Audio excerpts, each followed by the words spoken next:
그룹 계열사들이 워낙 NCS 맞아요. 문제가 어렵다라는 소문이 자자해서 과연 얼마나 어려운지 궁금합니다. 전반적으로 이제 NCS가 가장 좀 어려운 부분에 속하고 있습니다. 자, 왜 그러냐면요. 해당 기업과 관련된 이제 업무나 용어 등이 주로 출제가 되다 보니까 네. 익숙하지 않은 친구들이 다소 어려움을 느끼기도 하더라고요. 일단 5월 말에 서류를 마감한 이제 한전의 경우에는 오는 13일 토요일에 이제 직무적성 검사를 진행을 하거든요. 네. 네, 한전 KPS 같은 경우에는 이제 20일과 27일에 이제 직무별로 나눠서 이제 시험을 진행을 합니다. 네. 한전 기준으로 일단 말씀을 드리면요. 1분에 하나씩 문제를 해결해야 되는 부분들이 있습니다. 자, 그 다음에 직렬별로 또 2개의 선택 영역 출제 부분이 있다 보니까 조금 어렵다고 느껴지는 부분도 있고, 또 전공 같은 경우에도 이제 기사 수준의 문제가 출제가 되다 보니 기사 시험 중심으로 좀 공부를 하면 더 좋을 것 같고요. 한전 KPS는요, 또 다른 특징이 있는데 40% 미만의 점수를 얻게 되면 네. 합격 배수와 상관없이 불합격을 하게 됩니다. 과락이 있다는 거죠? 네, 과락이라는 게 존재합니다. 어쨌든 진짜 잘 볼 수밖에 없고, 사실 저희 네. 방송 들어가기 전부터 쌤이 오늘 어려워요 이렇게 말씀하셔가지고 네. 긴장을 하고 있습니다. 네. 자, 준비하신 문제 유형 어떤 건지 소개를 해주실까요? 저는 일단 의사소통 능력과 문제 해결 능력의 문제를 준비를 했는데요. 먼저 의사소통 능력 같은 경우에는 문단 배열과 내용 일치, 내용 파악하는 문제를 가지고 이제 한전에서 주로 출제되는 대표 3가지 유형에 대해서 가져와 봤고요. 네. 문제 해결 능력은 이제 NCS에서 가장 대표적인 유형인 자료 해결형 문제 해결 문제와 그다음에 논리 추리와 관련해서 풀 수 있는 문제를 준비해 봤습니다. 네. 네. 그럼 바로 오늘 준비된 문제 한번 만나보도록 하겠습니다. 오늘 백발백중 NCS에서 만나볼 문제들은 모두 이 취준생들의 든든한 동반자죠. 시대에듀에서 제공해 주셨습니다. 네. 그럼 첫 번째 문제 바로 만나볼까요? 네, 첫 번째 문제는요. 문단 배열과 관련된 문제인데요. 글의 흐름에 맞게 문장을 알맞은 위치에 넣어야 하는 그런 문제입니다. 네. 문제가 일단 좀 길다 보니 그러니까요. 길어요. 굉장히 긴데요. 네, 우리 미정 아나운서님께서 네. 한번 읽어주시겠어요? 제가 한번 읽어볼까요? 네. 자, 한국전력 이하 한전은 11월 16일 한전 제주지역 본부에서 제주시 노형동 부영 1, 2차 아파트 입주자 대표와 한전 컨소시엄, 지자체 관계자가 참석한 가운데 스마트 그리도 확산사업 계약 체결 및 착공식을 시행했다. 한전 컨소시엄은 지난 7월부터 9월까지 서울 금호 대우 아파트와 인천 타워플러스 상가에 스마트 그리드 확산사업 시범 사업을 실시했고, 이번 제주 부영 아파트를 시작으로 남양주 부영 그린타운 2단지, 경북 구미 한누리 아파트 등 전국으로 사업을 확대할 계획이다.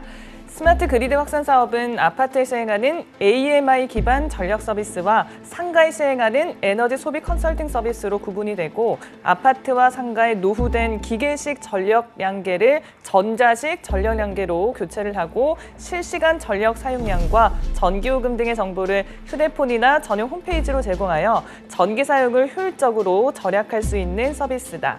한전은 이번 제주 착공식을 계기로 스마트 그리드 확산 사업을 성공적으로 추진해서 아파트 및 상가 고객들의 효율적인 에너지 사용을 도모하고 에너지 신산업의 기반 기술을 개발해서 관련 중소기업과 함께 해외 시장 개척을 적극 추진할 계획이다. 라고 되어 있습니다. 읽으면서도 제가 무슨 얘기를 하는지 이게 내용이 어렵고 입에 와닿지가 않으니까 그렇습니다. 어렵네요. 용어 자체가 너무 어렵다 보니까 이게 눈에 안 들어오는 부분들이 있습니다. 자, 그래서 우리 문제로 넘어가서 일단 1번 문제 한번 보도록 하겠습니다. 자, 1번 문제는요. 다음 중 보기가 들어갈 위치로 올바른 것을 고르는 문제입니다. 자, 보기 보시면요. 시범 사업을 실시한 서울 성동구 금호 대우 아파트와 인천 타워플러스 상가의 전력 사용량 변화에 따른 실시간 전기요금, 전력 사용 패턴 등의 정보를 제공한 결과 서비스 미가입 고객과 비교하여 이 아파트는 전력 사용량 3.2% 및 상가는 12.1%의 에너지 절감을 달성했다. 네. 분명히 한글인데 분명히 한글이거든요. 저도 들으면서 제가 제대로 듣고 있나 싶었어요. 그래서 다시 한번 두 번째로 근데 읽어보니까 약간 감이 오는 것 같아요. 그래요? 네. 네. 정답은 정답은? 그래서 4번. 아, 리을. 네, 리을로 했거든요, 저는. 리을이요. 쌤의 표정이 모호한데 일단 네 미정 아나운서는 네. 몇 번 하셨나요? 저도 솔직히 읽으면서 사실 좀 푸니까 헷갈려서 다시 한번 쭉 보니까 네. 저도 리을을 선택하긴 했었거든요. 네. 네, 근데 네, 정답은 3번입니다. 아, 진짜요? 네. 틀리다니. 여기에서 포인트는요. 네. 시범 사업을 실시한이라고 하는 문제의 가장 첫 번째에 있는 그 단어들이 중요한데요. 네. 그 디귿 앞부분에 보시면 네. 실시했던 부분들에 대해서 어떻게 어디에서 실시를 했는지 이렇게 설명이 나와 있어요. 디귿 앞에. 네, 그렇죠. 네, 그거와 관련해서 그것을 어떻게 여기에서 적용을 시키고 어떤 효과가 있었는지를 나타내는 설명이 바로 보기와 관련된 부분입니다. 그러네요. 네, 그래서 이런 문제 같은 경우에는요, 우리가 보통은 접속사와 관련되어서 문장을 배열을 한다거나 넣는 문제들이 주로 출제가 되는데 한정 같은 경우에는 이렇게 접속사가 없이 문단을 넣어야 하는 이런 경우들이 종종 생기고 있습니다. 저는 약간 단순하게 이 스마트 그리드 확산 사업에 대해서 일반적으로 설명을 하고 뒤에 사례가 올 거라고 판단을 했었는데 네. 지금 보니까 니은에 말씀하신 그 아파트 이름들이 쭉 있네요. 네. 그래서 다음에 디귿 세운 그렇죠. 거죠. 디귿 앞에서 보시면 한정과 관련해서 얘기들이 막 나오고 있어요. 네, 그래서 시범 사업을 실시했다라고 하면서 이 실시한 것에 대한 예시가 나와 있다고 보시면 될 것 같습니다. 네. 네. 이제 조금씩 감을 잡아가는 것 같습니다. 그래서 다음 문제는 왠지 풀 수 있다라는 느낌이 드는데 바로 다음 문제 넘어가기 전에 이렇게 지문이 상당히 긴 문제들이 많이 출제가 되는 경향인가요?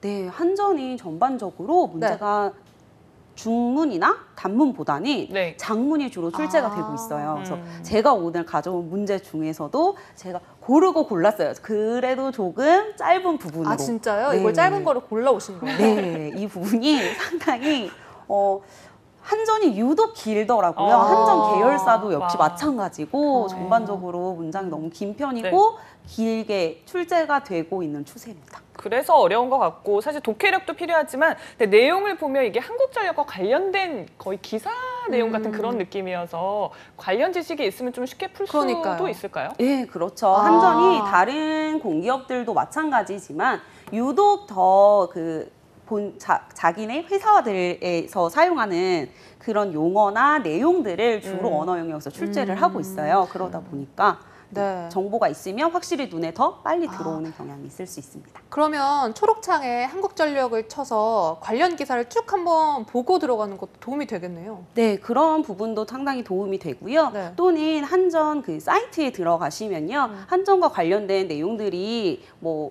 신문 기사부터 아. 뭐 이런 보도 자료들이 많이 네. 올라와 있어요. 그래서 네. 그런 부분들을 조금 더 보시게 되면 아마 시험에 갔을 때 조금 더 이해하기 쉽지 않을까 생각됩니다. 네, 이 지문과 관련된 그 질문이 두 개가 있거든요. 저희가 네. 이제 하나 풀었고 두 번째 문제도 한번 풀어볼까요?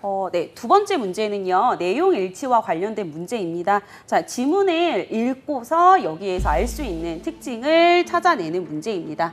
자, 그래서 문제를 보시게 되면요. 제시된 기사를 통해 알 수 있는 스마트 그리드 확산 사업의 특징으로 적절하지 않은 것은 이라고 되어 있습니다. 네. 일단 1번은 맞는 것 같아요. 1번은 맞는 것 네, 같아요. 전국적으로 확대한다는 걸 음. 어디서 읽은 것 같아요. 맞아요. 여기 있네. 디귿 앞에 있네요. 맞아요. 근데 이제 AMI 기반 전력 서비스랑 네. 에너지 소비 컨설팅 서비스 두 개를 나눠서 봐야 되는 상황이에요. 네, 네, 그렇습니다. 그렇습니다. 네, 그렇습니다. 그러면 이게 문제가 두 개인데 네. 하나당 1분씩 풀어야 되는 거예요? 네, 각각 1분. 아, 각각 1분이요? 네네. 그러면 이렇게 관련된 문제를 풀 때도 처음부터 다시 한번 쭉 읽어보고 풀어야 될까요? 이런 문단 배열 같은 경우에는 같이 한번 쫙 읽는 게 맞는데 네. 이렇게 내용일치나 아니면 내용을 파악하는 문제에서는 해당 부분을 찾아서 체크해 주시면 조금 더 빠르게 해결하실 수 있습니다. 약간 헷갈리. 이게 진짜 이게 확실히 틀렸다라는 감이 오는 답은 없는 것 같아요. 다 맞는 말 같아 네. 보이고. 그러네요. 네. 나연 아나운서는 어떻게 저는 했어요? 일단 2번, 3번도 맞다고 음. 이제 체크가 됐어요. 네. 그래서 이제 4번, 5번 중에 답이 있는 건데요. 잠시만요. 네. 저는 조금 감 잡았어요. 잠시만 저 우선 나야다. 저 10초만 기다려주세요. 알겠습니다. 네. 서비스는 이게 어떻게 보면 한전 그 문제들 중에서 조금 그 수준이 어느 정도 돼요? 약간 많이 어려운 편은 아닌 그런 이게요? 질문. 네, 네. 제가 많이 어렵진 가져왔습니다. 않습니다. 네. 저는 골랐습니다. 네. 그럼 하나, 둘, 셋 해볼까요? 네. 하나, 둘, 둘, 셋. 셋. 4번. 네. 네, 4번. 맞았어요. 맞아요? 네, 4번입니다. 네, 이 문제 같은 드디어. 이 문제 같은 경우에는요, 네. 1번은 이제 전반적인 내용과 관련된 보기였습니다. 네. 그래서 아까 나연 아나운서님께서 말씀해 주셨는데 전국적으로 확대되고 있다 이 네. 부분 있잖아요. 그 부분 때문에 우리가 1번이 답이 아니다라는 것을 확인할 수 있고요. 네. 자, 2번부터 5번이 우리 아까 기역부터 미음까지 있었던 그 문단에서 찾아볼 수 있는 것이 아니라 밑에 보시면 이제 별 모양으로 되어 있는 AMI 기반 전력 서비스와 그 다음에 에너지 소비 컨설팅 서비스에서 찾아낼 수 있는 부분이 있었습니다. 네. 자, 그래서 2번부터 먼저 보시게 되면요. 자, 거기 AMI 전력 기반 서비스에서 아파트 고객에게 누진 정보와 전력 사용량 정보를 제공한다라는 멘트가 있습니다. 네, 그래서 이제 그러네요. 2번이 맞는 말이 되고요. 네. 네. 그 다음에 3번은 7개 지자체에서 대상으로 이제 시행을 하면서 하고 있다라고 말이 있기 때문에 3번도 맞는 말이고요. 자, 그 다음에 5번 먼저 보고 4번으로 넘어갈게요. 네. 5번인 에너지 소비 컨설팅 서비스가 최대 부하와 전기 사용량을 절감하는 서비스라고 해서 에너지 소비 컨설팅 서비스 둘째 줄에 나와 있거든요. 네. 그쵸? 네, 나와 그 있네요. 부분에서 확인을 할 수 있는데 4번의 경우에 보시면 4번이 에너지 다소비 상가의 전력 사용 패턴을 분석한다라고 네, 그렇죠. 되어 있는데 네. 4번이 가정이라고 되어 있습니다. 가정이라고 네. 되어 있기 때문에 정답은 4번이 되는 겁니다. 네. 와, 이 문제들 풀어보니까 옛날에 수능 시험 준비할 때 언어 영역 풀던 기억이 새록새록 나요. 뭐 맞아요. 5년 전쯤이었는데요. 이게 정말 수능 때 언어 문제를 풀 때 하나하나씩 이렇게 오답을 이렇게 밑줄을 쳐가면서 여기 맞아요. 틀렸으니까 이거는 날리고 이랬거든요. 그런 것도 약간 이런 똑같은 방식으로 좀 풀면 좋겠죠? 네, 이런 내용 일치 같은 경우에는요. 전반적인 내용을 다 읽기보다는 그 문제에 있는 보기에 있는 키워드를 찾아서 네. 하나씩 대조하면서 그렇죠. 접근해 주시면 네. 조금 더 빠르게 접근하실 수 있습니다. 딱 네. 다 풀고 보니까 이게 상가를 가정으로 바꾼 거잖아요. 네. 왠지 좀 유추할 수 있는 패턴인 것 같아요. 오답의 패턴. 보통 그렇기는 아닌가요? 한데 네. 그렇게 풀면 안 되겠죠? 그렇게 풀면 안 되나 운이 봅니다. 좋으면 맞을 수 있을 거예요. 아, 네, 이제 알겠어요. 다음 네. 문제로 넘어가 보겠습니다. 다음 문제도 지문의 길이가 상당히 길어서 딱 보자마자 약간 겁을 먹게 되는데 이 문제도 좀 짧은 걸 골라 오신 건가요? 이거는 이제 중간 정도에 중간 속하는 정도. 네, 그런 지문이었습니다. 네, 알겠습니다. 한번 이건 네. 어떤 유형이에요? 이 문제는요, 내용 파악과 관련된 문제인데요. 지문의 전반적인 내용을 물어보는 문제이기 때문에 조금 읽고 접근해야 되는 그런 부분들이 있습니다. 네. 네, 이제 문제 한번 만나보도록 할까요? 네, 다음 글을 참고했을 때 태양열 발전기의 구조 중 분산 전원이 사용되지 않는 형태가 총 몇 가지인가? 라는 문제입니다. 지문의 길이가 기니까요. 이번에는 나연 네, 아나운서님께서 제가 한번 읽어보도록 읽어주세요. 하겠습니다. 지난 2009년 독일에서는 사상 최대의 태양열 발전 계획인 대저택 프로젝트가 발표되었다. 대저택 프로젝트는 북아프리카의 사하라 사막과 중동에 태양광 발전소를 설치하고 해저 케이블을 이용해 여기에서 생산된 전기를 유럽으로 보내는 사업이다. 12개 업체가 참여한 이 프로젝트는 4천억 유로, 우리 돈으로 약 620조 원을 투자하여 사하라 사막에 태양열 발전소를 건설해 2050년까지 유럽연합 EU 전력 사용량의 15%를 공급한다는 야심찬 계획이다. 시장이 고사 위기에 빠진 국내와 달리 해외에서는 태양열 보급 열기가 뜨겁게 타오르고 있다. 각국 정부가 보급을 장려하고 있고 기업들도 이에 적극 호응하고 있기 때문이다. 태양열 발전기의 구조는 크게 지별, 축열, 발전 장치 등 세 부분으로 나뉘며 지별 방법에 따라 파라볼릭형, 타워형, 접시형, 프라넬형의 4가지 형태로 구분된다. 파라볼릭형은 긴 원통을 반으로 자른 모양의 반사경으로 빛을 모으는 방식으로 시스템 안정성이 좋고 높은 효율이 가능해서 전 세계 태양열 발전의 90% 이상을 차지할 정도로 대세를 이루고 있다. 파라볼릭형은 최대 25%의 효율을 낼 수 있다. 타워형은 여러 개의 반사 거울을 설치하고 그 중앙에 위치한 타워에 빛을 집중하는 방식이며, 접시형은 접시 형태의 집열기로 빛을 한 곳에 모으는 형태이다. 프레넬형은 파라볼릭형과 유사한 방법을 사용하지만 평면 거울을 사용한다는 점이 다르다. 일반적으로 접시형은 소규모 분산 전원에 사용되며 나머지는 대규모 발전소에 사용된다. 지금은 90% 이상이 파라볼릭 방식을 사용하고 있지만 향후 계획 중인 태양열 발전소의 76%만이 이 방식을 사용할 예정이며, 접시형과 타워형이 점유율을 점차 늘려나갈 것으로 예상된다.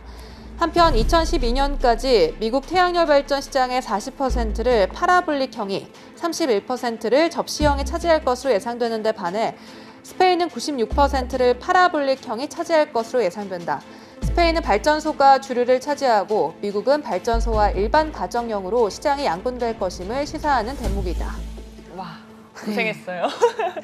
파라볼릭형 하니까 계속 그 해변의 파라 소리 생각이 나서 그럴 수 네. 있습니다. 약간 무슨 형인가? 근데 파라볼릭형이 제일 많다. 이거는 기억에 남는 것 같아요. 딱 읽은 결과. 네. 네. 혹시 풀으셨나요, 문제를? 아, 네, 저는 나연 아나운서 워낙 또랑또랑 잘 읽어줘서 딱 네. 보이긴 했는데 푸셨나요? 어땠어요? 저는 지금부터 풀어야 될 것 네, 같아요. 그러니까요. 시간을 조금만 네, 더 조금만 제가 드리도록 주세요. 네. 하겠습니다. 근데 여기에서는 이제 문제를 보면 분산 전원을 사용하지 않는 형태를 찾으라고 딱 나와 있잖아요. 네. 그래서 여기에 집중을 해서 읽어야 될 것 같아요. 그렇죠. 그 이 문제 분산 형태가 같은 무엇인지. 경우에는 이제 문제에서 아예 어느 부분을 확인을 하라는 걸 명시를 해 주었기 때문에 그쵸. 이 부분을 중심적으로 보면 되는데요. 만약에 난이도가 어려워진다고 하면 그냥 내용에서 뭐 추론할 수 있는 것인, 알 수 있는 것인 이런 식으로 해서 문제를 출제를 합니다. 그러다 보면 보기가 길어지고 하나씩 또 비교해서 봐야 하는 그런 부분들의 문제도 출제될 수 있죠. 이게 일종의 추론해야 되는 문제로 보면 될까요? 지금 제가 가지고 온 문제는 추론이라기보다는 문제에 제시되어 있는 것을 캐치해내는 것을 본다고 하면 주로 추론하는 문제의 유형의 형태로 많이 출제되고 있습니다. 네. 저 풀었어요. 풀었습니다. 풀었어요? 정답이 네. 몇 정답은 번일까요? 하나, 둘, 셋. 4번. 달라요. 저는 몇 3번인데. 번일까요? 네. 정답은 4번입니다. 드디어 문장이- 제가 웬일로 맞았네요. 이야, 네. 빵빵. 잘하셨어요. 네, 왜 그럴까요? 자, 여기에서 지문이 너무 길고 음. 무슨 얘기를 하는지 몰라서 안 되겠다라고 했을 텐데 네. 자, 여기서는요. 딱 한 문장만 제대로 탁 캐치를 하면 바로 알 수 있습니다. 자, 뭐냐면요. 마지막 문단의 바로 윗줄에 일반적으로 하면서 나와 있는 문장이 있습니다. 네. 네, 거기서 보시면요. 접시형은 소규모 분산 전원에 사용되지만 나머지들은 대규모 발전소에서 사용을 한다라고 네. 되어 있어요. 네. 그래서 지금 크게 파라볼릭형, 타워형, 그다음에 접시형, 플래넬형 이렇게 4가지로 나와 있으면서 네. 그중에서 접시형만 소규모 분산 전원에 사용되기 때문에 3가지가 답이 됩니다. 저 3가지를 보고 3번인 줄 알고. 네, 그런 실수하시는 분 진짜 많아요. 학생들 중에서도 어머나. 네, 3가지 해놓고 3번 이렇게 네, 이런 경우들 진짜 네. 많기 네. 때문에 그러니까 조심하셔야겠네요. 네, 긴장하면 오. 할수록 더 네. 그런 실수를 많더라고요. 아무튼 그래도 이렇게 한번 틀려보니까 조금 정신이 바짝 드는 것 같습니다.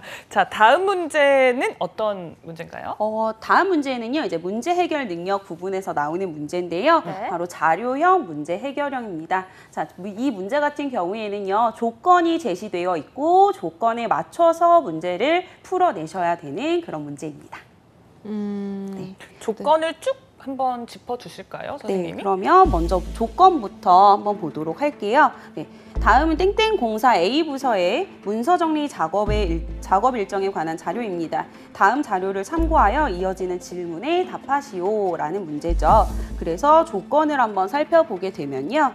문서별 정리 일정이 나와 있습니다. 자, 그래서 A 문서의 경우에는 매주 수요일, 목요일에 정리를 한다. B 문서, 이 문서를 정리한 주를 제외하고 토요일에 정리한다. C 문서는 A 또는 E 문서를 정리하는 날에 같이 정리하며 매달 3번씩 정리한다. D 문서, B 문서를 정리하고 이틀 후에 문서를 정리하여 같이 보관한다. E 문서, 매달 9일과 20일에 정리하여 보관한다. F 문서, 매주 화요일에 정리한다. 이렇게 있습니다. 네. 문제 4번을 보시게 되면요. 네. A에서 F 문서 중 5월에 두 번째로 정리를 많이 한 문서가 무엇인지 물어보는 문제입니다. 5월에 두 번째로. 네. 와. 비문서를 정리하고 이틀 후에 이건 난이도 어떻게 좀 생각하면 될까요? 중보다는 살짝 낮은, 하는 중하 아니지만 네, 중보다는 살짝 낮은 그런 부분이라고 생각해 주시면 좋을 것 같아요. 네. 네. 네. 이게 네, 미정 아나운서 푸셨나요? 네, 저는 네. 빠르게 풀어봤어요. 네. 몇 번 아니, 잠시만요. 이게 근데 달력 이렇게 체크를 하면서 푸는 게 좋겠죠? 네. 달력에 이렇게 적어가면서. 네. 아, 네. 그렇게 해서 1분 안으로. 네. 저도 푼 것 같아요. 아니, 능력이 조금씩 더 올라오시는 것 같아요. 맞아요. 네. 자, 풀면 풀수록. 네. 됐어요? 네. 두 번째 정답은? 문제. 몇 정답은 번일까요? 하나. 둘, 셋. 저는 4번. 오! 맞죠? 네, 4번 맞습니다. 아. 네. 이 부분 같은 경우에는요, 아까 너무 키포인트를 잘 말씀해 주셨어요. 그 조건에 맞춰서 달력이 나와 있습니다. 네. 그렇기 때문에 그 달력에 우리가 보고 있는 조건들을 하나씩 써서 문제에 접근을 하게 되면 4번 문제 해결하는데 크게 어렵지 않게 갈 수 있거든요. 네. 네. 그래서 보시게 되면 A 같은 경우에는 지금 수요일, 목요일에 정리를 한다라고 되어 있기 때문에 수, 목에다가 A라고 다 적어주시면 좋을 것 같고요. 그 다음으로 또 보시게 되면요. 이제 B를 확인하려고 하는데 B는 누구와 관련이 있냐면 E와 관련이 있습니다. 그쵸. 그렇기 때문에 이 문서를 먼저 체크를 해주시면 더 좋을 것 같아요. 그래서 이 문서는 9일과 20일이기 때문에 그 일정에 맞춰서 체크해 주시고요. 그 각각 조건들을 가지고 날짜에 맞춰서 적어주시게 되면 A가 총 10번을 하게 되고요. 그 다음에 D, F가 되는데 F는 4번. 그리고 우리가 중요한 것은 이제 C 문서인데요. C 그러니까요. 문서는 매달 3번을 정리한다라고만 나와 네. 있어요. 그래서 정확하게 어느 위치에 들어갈지는 아직 아, 모르겠지만 그렇죠. 일단 3번을 한다. 그리고 나머지 문서들은 이제 2번씩 진행을 하기 때문에 두 번째로 많이 한 정리 문서는 4번 정리한 F 문서가 되겠습니다. 네. 자, 그래서 이 B문서 아니죠. C문서가 앞으로 풀 문제의 키가 될 것 같아요. 네, 그렇죠? 제가 오. 그래서 은근히 흘려드렸던 건데 네. 캐치를 했네요. 캐치를 하셨네요. 네. 네.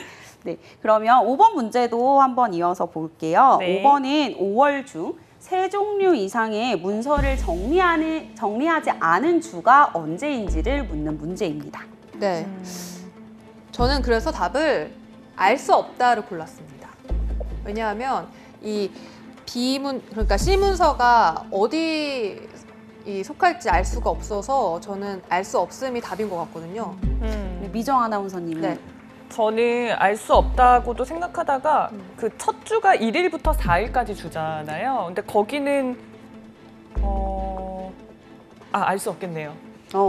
알 수 없겠네요. 네. 거긴가 했는데 아니겠어요? 네, 맞습니다. 네, 싱겁죠? 정답은 네, 4번 맞아요. 네. 너무 잘 4번. 찾아주셨어요. 알 수 없다. 네. 네. 알 수 없는 이유 중에 아까 제가 키포인트로 딱 말씀드렸던 게 그러네요. C가 언제 어떻게 할지를 모르는 부분인 아. 거예요. 음. 어느 주에서. 왜냐하면 A 또는 E가 했던 부분에서 할 수 있기 때문에 A랑 E가 있는 부분에서 또는이라고 하면 A도 가능하고 E도 가능하기 때문에 이 부분들을 확인해 주시면 첫째 주부터 마지막 주까지 다 가능해서 알 수 없다가 답이 되겠습니다.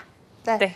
이제 다음 문제 바로 또 풀어보도록 하겠습니다. 6번 문제는 어떤 문제인가요? 네, 6번 문제는요. 논리 추리 관련 문제인데요. 네. 주어진 조건을 가지고 이제 답을 유추해내는 그런 문제입니다. 네, 아마 많이 보셨을 것 같아요. 네, 그렇죠. 이런 이거 문제. 네. 왠지 차코치님이라고 계시거든요. 네. 저희 찬안을 담당하고 계신 코난. 그런 분이 네. 그 차코치님 잘 푸실 것 같아요. 맞아, 약간, 탐정이 와야 돼요, 이런 탐정이 거는. 네, 우리 탐정의 그런 마인드로. 분이시라면 네, 그러니까요. 가능할 것 같아요. 탐정의 아, 마인드로. 문제 6번인데요. 네. 다음은 형사가 용의자 PQRST를 신문한 후 이제 보고한 내용이에요.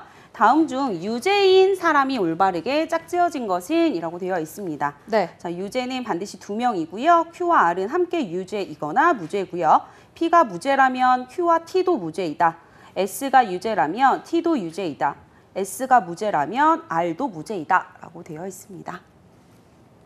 네. S가 무죄라면 R도 무죄이다. 유죄는 반드시 2명. Q와 R은 답이 함께 없다. 유죄. 에이, 안 되겠네. R은 Q와 R, 유죄라면 Q, R도 R, S, T, 유죄이다. 유죄. 그러면 Q도 무죄일 무죄라면 거고 P가 Q. 무죄라면 Q와 T도 그러면 S, R, Q, S, R, Q, 괜찮아요. P. P. 고르셨어. 푸셨나요? 3점. 저는 스피드하게 풀어서 1번이 아, 나왔거든요. P와 1번이요? T. 네. 네. 저는 못 풀었습니다. 저는 찍었긴 네, 한데. 정답은 1번이 오. 맞고요. 네, P와 T가 맞습니다. 네. 네. 네. 여기에서 포인트는요. 유죄는 반드시 2명이라고 했기 때문에 네. 유죄 2명인 부분이 누가 유죄인지는 모르기 때문에 일단 두 번째 문장을 보시게 되면 네. Q와 R이 함께 유죄 또는 무죄잖아요. 네. 이 문장으로 경우의 수를 나눠서 접근하실 수 있습니다. 네. 그래서 보시게 되면요. 만약에 Q와 R이 유죄이면 네. 자, 유죄가 2명이었잖아요. 그러니까 나머지들이 무죄가 돼요. 그럼 나머지가 무죄가 됐을 때 우리 밑에 있는 3가지 조건들이 성립하는지를 확인해 주셔야 되는데 거기에서 보시면 S가 무죄이면 R도 무죄라고 하잖아요. 네. 네. 그렇기 때문에 모순이 생깁니다. 네, 그 다음엔 이제 Q와 R이 무죄라고 했을 때 이제 경우를 살펴보시게 되면요. P가 무죄, 유죄로 나뉘게 돼요. 이런 경우에 이제 또 케이스를 한 번 더 살펴보시게 되면 모순되지 않는 부분이 바로 마지막에 있는 P와 T가 유죄인 경우가 되겠습니다.